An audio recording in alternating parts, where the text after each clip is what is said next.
Hello বন্ধুরা, আর একটা নতুন ভিডিওতে আপনাদের সবাইকে স্বাগত। আইএনডি টেকজন ইউটিউব চ্যানেলে আজকে কথা হবে এনপিসিআই আবার নিয়ম বদল করলো, নাকি নিয়মটা এমন আনলো যেখানে আপনাদের অনেক বেশি সুবিধা আছে। বন্ধুরা, ডিভাইস ব্লক করা থেকে কি একটু নিস্তার দেওয়া হলো আপনাদেরকে, নাকি এইপিএস এর যে কাস্টমার তাদের ওপরেও খানিকটা এনপিসিআই রুলস অ্যান্ড রেগুলেশন লাগু করলো? এই সমস্ত বিষয় দেখতে হলে, বুঝতে হলে এই ভিডিওটা স্কিপ না করে আপনাকে দেখতে হবে। আর আমাদের চ্যানেলে প্রথমবার আসলে আইএনডি টেকজনকে ভালোবাসা দিতে অবশ্যই সাবস্ক্রাইব করতে ভুলবেন না। বন্ধুরা, আমরা আগে অনেক ভিডিও নিয়ে এসেছি যেখানে বলার চেষ্টা করেছি এনপিসিআই এর রুলস অ্যান্ড রেগুলেশনস আমাদের সবাইকে মানতে হবে। কিন্তু সেই রুলস অ্যান্ড রেগুলেশনস যদি শুধুমাত্র আমরা যারা কাজ করি এপিএস মার্কেটে এজেন্টদের উপরে লাগু হয়, সেটা কিন্তু খুব একটা ভালো নয়। মনে রাখতে হবে, ব্যাংক, আধার, এনপিসিআই এবং সর্বোপরি কাস্টমারেরও অনেকের ভুলের শিকার কিন্তু আপনাদের হতে হয় বলে আমার মতো অনেক বড় বড় ইউটিউবার, বড় বড় সুপার ডিস্ট্রিবিউটারের মতামত। সেটা হিন্দি চ্যানেল হতে পারে, ইংলিশ চ্যানেল হতে পারে, আমি বাংলা চ্যানেলের কথা ছেড়েই দিলাম। এনপিসিআই এর প্রোডাক্ট ইউপিআই, এইপিএস আরও কিছু প্রোডাক্ট আছে, তার মানে এনপিসিআই কিন্তু মালিক নয়। বন্ধুরা, এনপিসিআই আরবিআই এর আমব্রেলা অর্গানাইজেশন, আর বিভিন্ন প্রোডাক্টের মতো ইউপিআই আর এইপিএস এরও রেগুলেটরি বডি, মালিক নয়। এনপিসিআই এর যখনই কোনো রুলস অ্যান্ড রেগুলেশন মনে হবে একতরফা আপনাদের উপরে শুধু লাগু হচ্ছে, সবাই তো আর আপনারা খারাপ নন, ফ্রড নন। ম্যাক্সিমাম রিটেলার কিন্তু ভালো, যারা ইনকাম করতে এসেছে, পরিশ্রম করে ইনকাম করছে। কিন্তু কখনো কখনো এজেন্টের ভুলে, কখনো কখনো কাস্টমারের ভুলে, কখনো কখনো ইন্টারনেট বা সার্ভারের ভুলেও যে প্রবলেমগুলোর সামনাসামনি আপনাদেরকে হতে হয়, আপনার ফেল ট্রানজাকশন হচ্ছে আর সমস্তটা আপনার উপরে চলে আসছে, এটা তো ঠিক নয়। এটা নিয়ে আমরা বলার চেষ্টা করি। আজকের ভিডিওটা সেই সব ভিডিওর খানিকটা একটু বিপক্ষে যাবে। কেন? কারণ এনপিসিআই এবার কাস্টমারদের ওপরেও কিন্তু কিছু রুলস অ্যান্ড রেগুলেশন চাপিয়েছে। এবার এজেন্টদের উপরে রুলস অ্যান্ড রেগুলেশন তো থাকবেই, আপনাদের মেনে তো চলতেই হবে, কিন্তু তার মানে এই নয় যে আপনাকে ভয়ে ভয়ে কাজ করতে হবে, নাকি এটা একটা বাতুলতা। ভিডিওটা লাস্ট পর্যন্ত দেখুন। বন্ধুরা, কাস্টমারকে বিভিন্ন সার্ভিসের বিষয়ে আমরা বলে থাকি যে আপনাকে এডুকেট করা উচিত।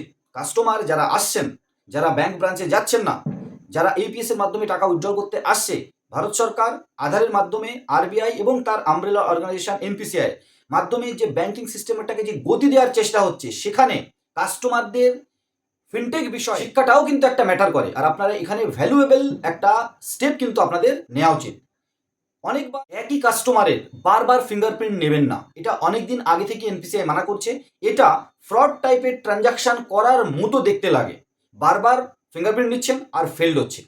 ব্যালেন্স নেই, আপনি ফিঙ্গারপ্রিন্ট নিচ্ছেন, ইনসাফিসিয়েন্ট ব্যালেন্স দেখাচ্ছে। আপনি অন্য ব্যাংক কাস্টমার চেঞ্জ করতে বলছে, আপনি করছেন। বন্ধুরা, করুন, কাস্টমার যেটা বলবে সেটা করার জন্যই তো আপনি রয়েছেন। কিন্তু সাথে সাথে এটাও বলুন যে কাস্টমারকে এডুকেট করুন যে এটা আপনার জন্যও ঠিক না, এটা কাস্টমারের জন্যও ঠিক না। কারণ কাস্টমারের এইপিএস এবার থেকে ব্লক হচ্ছে। শুধুমাত্র অনেক দিন এইপিএস ইউজ করছেন না সেজন্যই ব্লক হচ্ছে তা নয়। অনেকবার যদি মিস ম্যাচ হচ্ছে, ইনসাফিসিয়েন্ট ব্যালেন্স হচ্ছে, পয়সা উঠছে না কিন্তু বারবার আপনি ট্রাই করছেন, তার জন্যও কিন্তু কাস্টমারের এইপিএস এবার থেকে ব্লক হচ্ছে।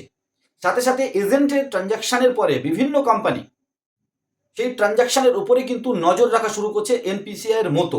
কেমন? বন্ধুরা, সারাদিন ট্রানজাকশান করেছেন আর সেই সারাদিনের ট্রানজাকশানের ভলিউম, টোটাল ট্রানজাকশান যদি পরের দিন বা তারপরের দিন যখন ট্র্যাক করা হচ্ছে, আপনার ট্রানজাকশানের ফেলিওরের অংশ যদি বেশি থাকে, ফিঙ্গারপ্রিন্ট ডিভাইস মিসম্যাচের পার্সেন্টেজ যদি বেশি থাকে, তাহলে কিন্তু আপনার আইডি ব্লক হলেও হতে পারে। কিন্তু সাথে সাথে কোম্পানি এনপিসিআইকে এটাও মাথায় রাখতে হবে যে এজেন্টের ট্রানজাকশনগুলো ট্র্যাক করা হচ্ছে, এটাও সাথে সাথে মাথায় রাখতে এজেন্ট কত পুরনো, সেই এজেন্টের আগে কোনো রিপোর্ট আছে, আগে কোনো ইললিগাল ট্রানজাকশন করার চেষ্টা করেছে কিনা। শুধুমাত্র সমস্ত দোষের জন্য আপনাদেরকে দোষারোপ করা ঠিক নয়, এটা আমার মতামত, অনেক বড় বড় মানুষের মতামত। সাথে সাথে এটাও ঠিক, আপনাকে বেশি দায়িত্ব নিতে হবে, কারণ আপনি আপনার সেন্টারে বসে এই পিএসটা চালাচ্ছেন। কাস্টমারকে এডুকেট করা, আপনি নিজে এডুকেট হওয়া এবং এনপিসিআই এর রুলস অ্যান্ড রেগুলেশন সর্বোপরি মেনে চলা, এটা আপনাদের করতে হবে। তারপরেও যদি মনে হয় এনপিসিআই একতরফা বা কোনো রেগুলেটরি বডি একতরফা আপনাদের উপর চাপাচ্ছে, কোম্পানি একতরফা আপনাদের উপরে চাপাচ্ছে, তাহলে কিন্তু আমাদের সকলের কথা বলা উচিত, কথা বলতে হবে। বন্ধুরা, ইউপিআই নিয়েও কিছু কথা বলতে হবে। ইউনিফাইড পেমেন্ট ইন্টারফেস এনপিসিআই এর আরেকটা প্রোডাক্ট, যেটা পৃথিবীতে রাজ করার জন্য তৈরি।